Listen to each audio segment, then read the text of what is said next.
Hello and welcome to another thought for the day from me. Just in case you're watching this and you don't know me, my name is Hannah and I'm the rector here at Desborough, Braybrook, Brampton Ash and Dingley.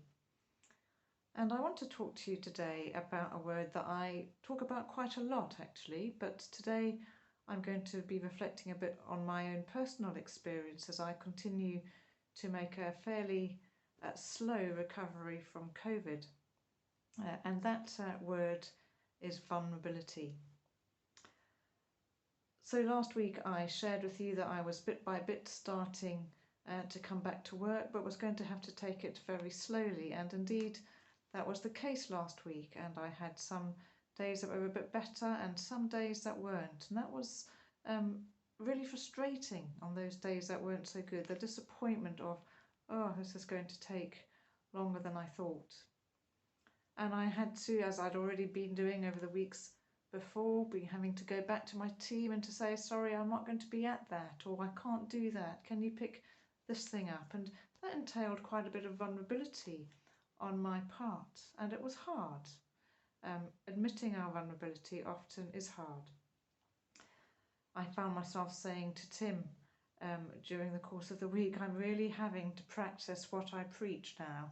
I'm really having to learn myself about putting this vulnerability stuff into practice.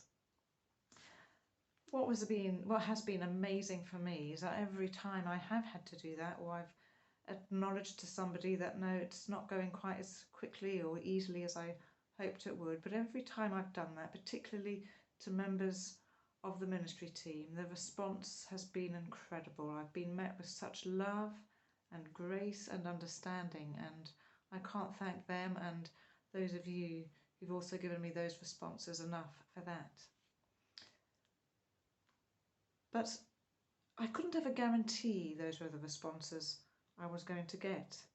And it's kind of led me to reflect a little bit more on what it means to share vulnerability and how we might encourage one another to do that.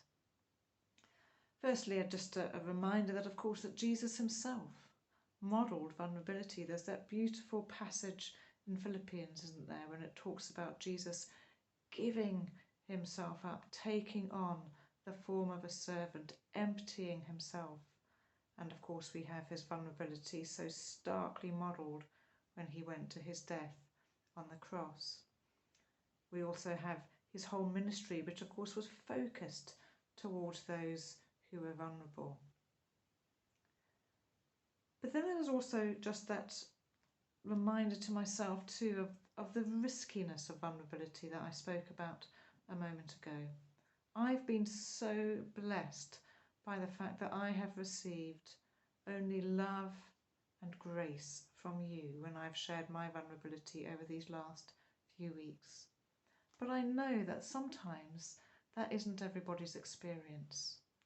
Sometimes they share some vulnerability and they're not met with love and grace.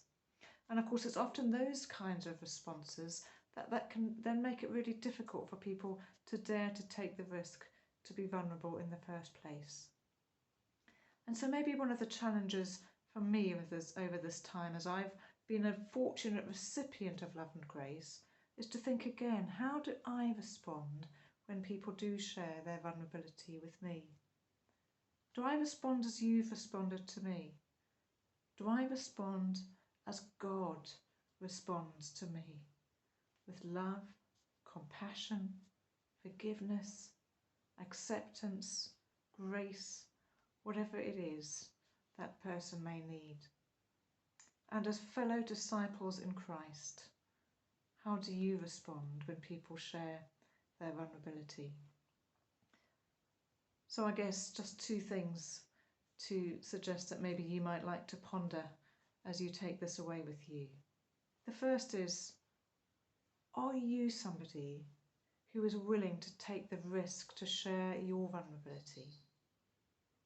And the second is, as a disciple of Christ, maybe just spend a few moments over the course of this next day or two reflecting on how do you respond when somebody shares their vulnerability with you.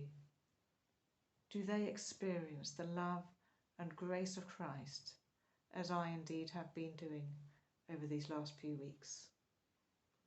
God's blessings on you all.